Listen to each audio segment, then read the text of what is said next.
వందే శంభూమాపతిం సురగురుం వందే జగత్కారణం వందే పన్నగభూషణం మృగధరం వందే పశూనాం పతిం వందే సూర్యశశాంకవహనినయనం వందే ముకుందప్రియాం వందేం భక్తజనాశ్రయం చ వరదం వందేం శివం శంకరం.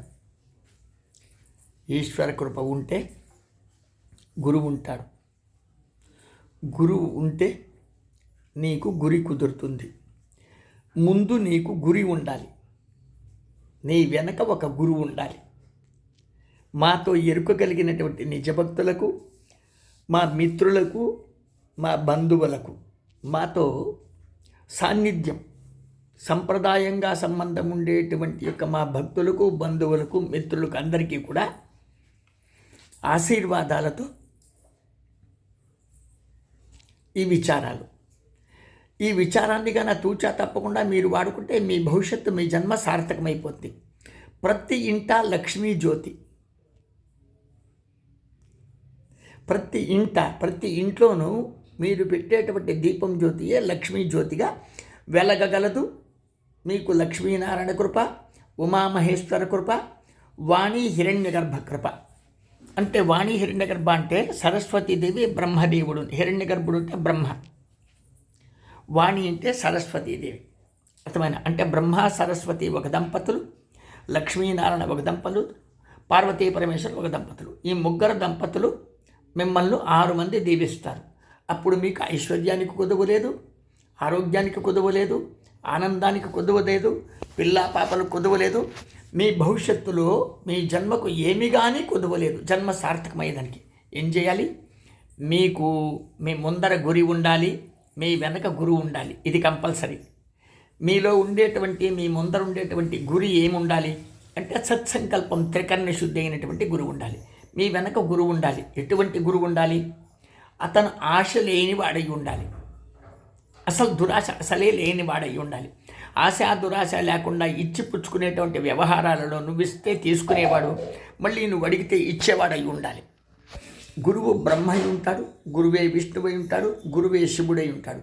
గురు బ్రహ్మ, గురుర్ విష్ణు, గురుర్ దేవో మహేశ్వర, గురు సాక్షాత్ పరబ్రహ్మ, తస్మై శ్రీ యోగీశ్వరాయ శరణం మమ అని మామూలుగా మనం ఊతపదంలో చెప్పుకునేది కాదు.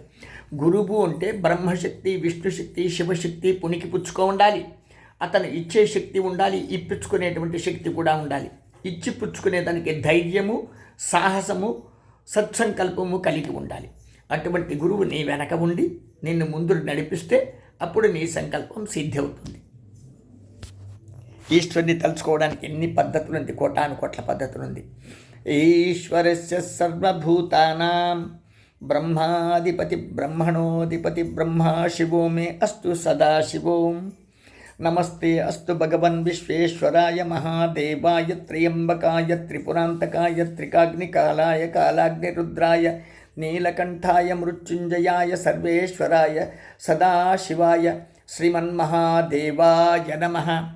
अयोध्या धाम, राम इनका नाम. राम का तो नाम नहीं, बहुत बढ़िया शक्ति, एनर्जी. राम इनका नाम, अयोध्या इनका धाम. అయోధ్య ధామాన్ని మీరు కానీ గుండెల్లో గుర్తు పెట్టుకుంటే చాలు.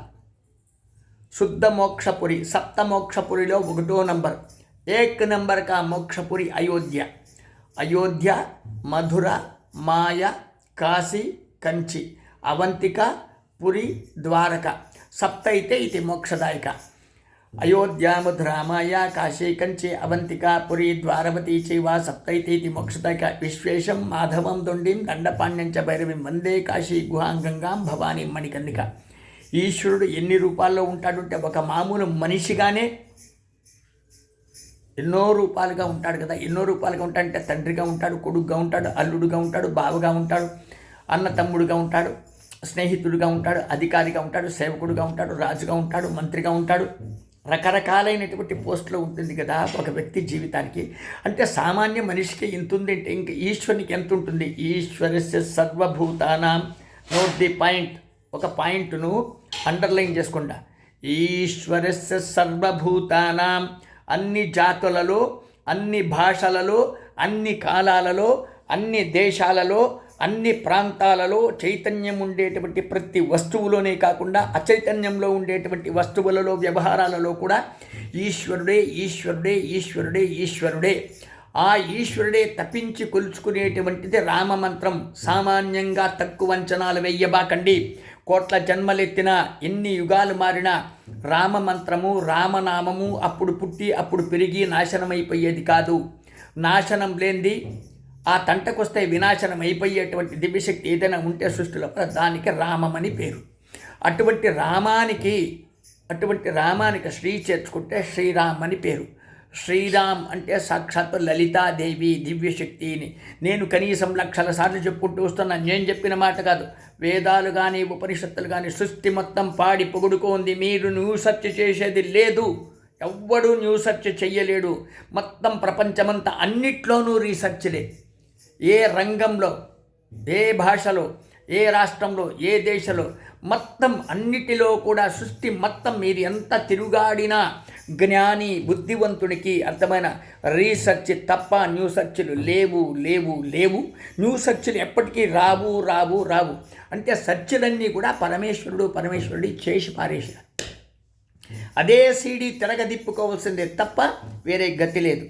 ఇంతంతా కూడా ఎందుకు చెప్పినామనంటే జై శ్రీరామ్, అయోధ్యధామ్, ఆనందరామ్, ఆనందో పరమబ్రహ్మ. అంటే ఆనందంగా ఉండేవాడే పరబ్రహ్మ. శుభం యత్న ధర్మభిక్షుడికి భిక్షమిచ్చి పుణ్యం కట్టుకోవచ్చు. ధర్మభిక్షుకుని భిక్షాపాత్ర నంబర్ 9343797339 9343797339. తోచినట్టుగా మాట్లాడుకునేది కాదు. పరమేశ్వరునికి ప్రీత్యర్థంగా, పరమేశ్వరుడు నచ్చి మెచ్చుకునేటట్టుగా, పరమేశ్వరుడు మిమ్మల్ని కాపాడేటట్టుగా మీరు మాట్లాడుకునేటువంటి మాటలు, మీరు చేసేటువంటి పనులు, మీరు అనుభవించేటువంటి అనుభవాలే మిమ్మల్ని రక్షిస్తాయి సుమా. పరమానంద స్థితిరస్తు. మాతో ఎరుక కలిగిన భక్తులకు, బంధువులకు, మిత్రులకు, భగవద్భక్తులందరికీ కూడా జై శ్రీరామ్, జై శ్రీరామ్, జై శ్రీరామ్.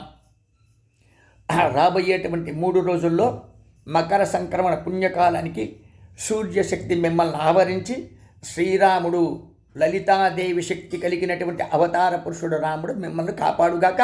మీ జన్మము మీ జీవితము ఆరామై రామమయమగునుగాక. శుభం భూయాత్ నాయనలారా. కాశీ గురువుగారు.